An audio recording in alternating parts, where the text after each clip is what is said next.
Hey everybody, it's Jason Blaha here, and today I want to chat with you guys a little bit about one of the more nuanced topics that comes up, and it involves deadlifts and hypertrophy. And as you guys know, even though the conventional deadlift is my favorite exercise of all time, and when I state this, people always get their feathers ruffled. I think it's the best test of brute strength. Now, when I say that, of course, people want to argue, they get upset, they get angry at me when I make that latter statement, and I really don't care. You guys can go screw yourselves. So, that aside, I am one of the first people to say that generally the conventional deadlift is not a particularly good hypertrophy exercise. In fact, I would argue that outside of rank novices, it's just downright bad. But we still make most novices do it, and it's not even just for the hypertrophy aspect, it's because they need to learn to get stronger and learn to strain a little bit against something heavy. Still a good idea. And again, I don't care what weird ideas people have about heavy lifting not being part of overall hypertrophy. I really don't care. You guys can go screw yourselves also.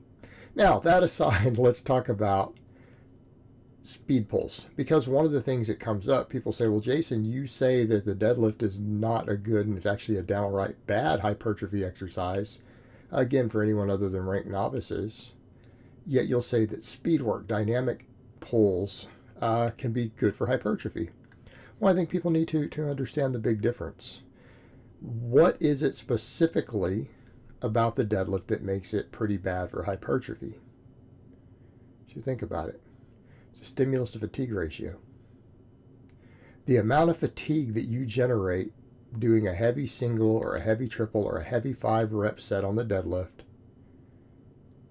buries your recovery. Okay?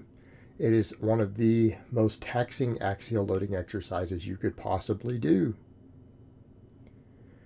It also, unfortunately, most of the muscles worked in it are put through maybe a half range of motion. Even worse, a lot of them are only isometric or in a stretch position. And contrary to the popular belief, stretch position movements do not seem to cause significant hypertrophy in humans. Again, this is why the whole above the knee rack pull for your traps is so ludicrous that if you believe it, you don't know basic physiology. Like, you should actually be made fun of if you actually believe that.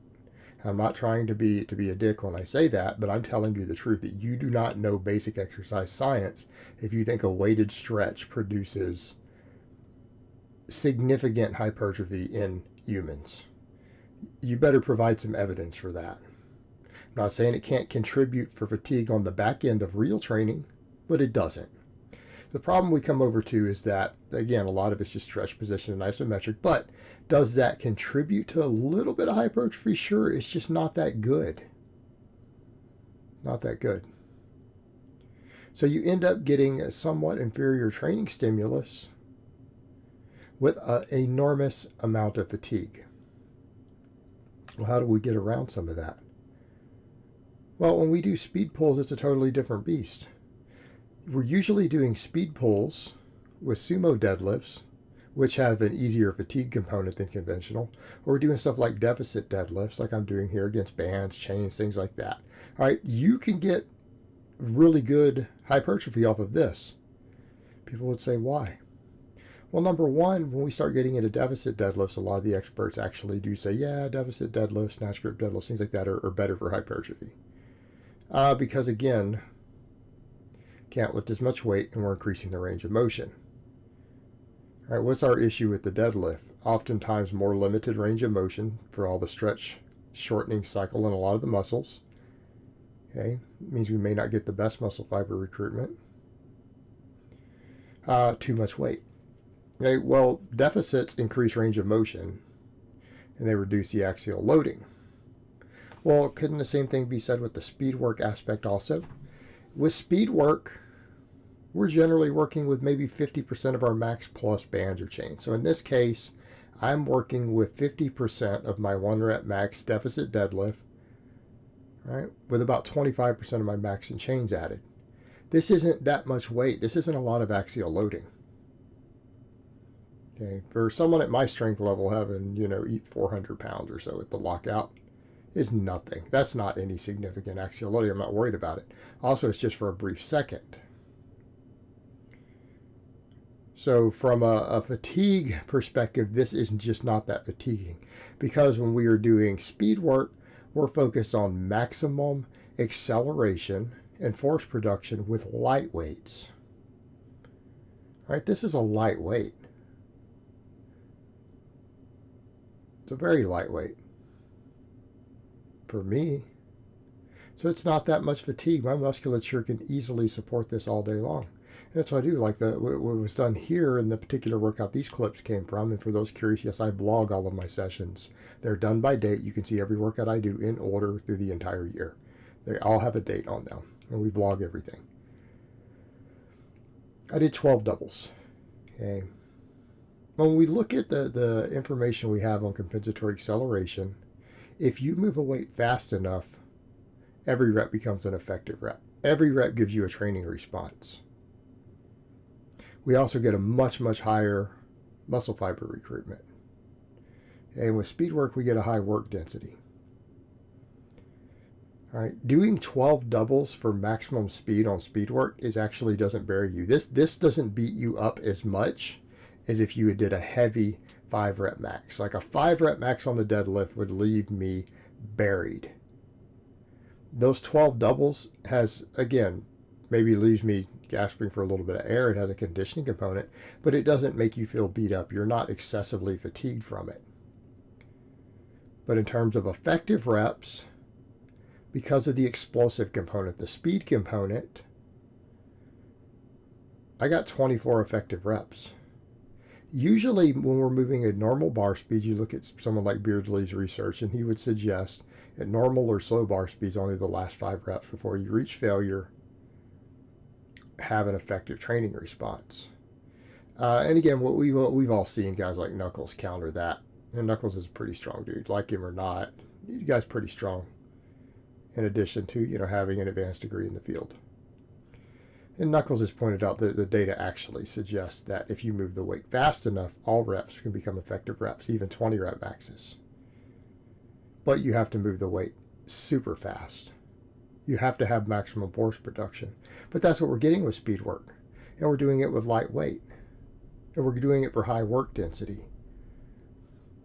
So, in other words, we're getting as much training stimulus from an effective rep perspective as taking close to 5 sets to failure, right?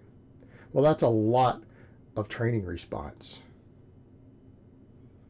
Okay, now, could we argue that we're still dealing with partial movements due to the stretch shortening cycle? Yes, we could argue that. But we're also dealing with contrast weight with strength curves. We're dealing with compensatory acceleration. So we're still hitting a ton of upper threshold fibers. You're going to get a pretty pronounced growth response from this. Because it's not a deadlift. Like we think of the deadlift as a certain exercise and the percentages and stuff involved, the amount of weight relative to your strength. Yes, this is a deadlift, but it's not the deadlift. All right, this has a completely different stimulus to fatigue ratio. The stimulus per rep is very, very high on this if you do it correctly. The fatigue is very low. So it's the total opposite of the problem we have with a normal deadlift, which is a stimulus to fatigue being bad. Now, am I suggesting this is the only thing you should do for hypertrophy for those muscles? No, because let's come back over to the other point. Still a partial exercise. So when I say that this can have an enormous training response and hypertrophic response, I am not saying by itself. This is absolutely, under no circumstances, the only thing you should be doing for your posterior chain and T-spine and erectors. Okay? Absolutely not.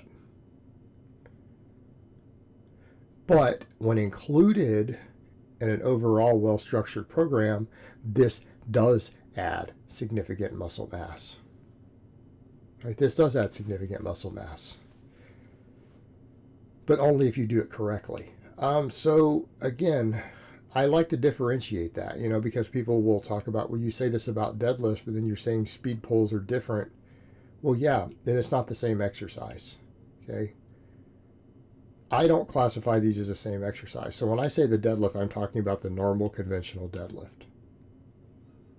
Speed pulls are a completely different beast. And in the case of what you're watching here, you're watching deficit speed pulls against heavy chain weight. That would be the specific exercise we're doing. Okay? It matters in this context. They're not the same exercise, and they're not programmed the same, and have completely different execution, stimulus, to fatigue ratios. All right, guys, well, that's really all I have to say on that today. I hope it's been informative, and I will talk to you guys next time.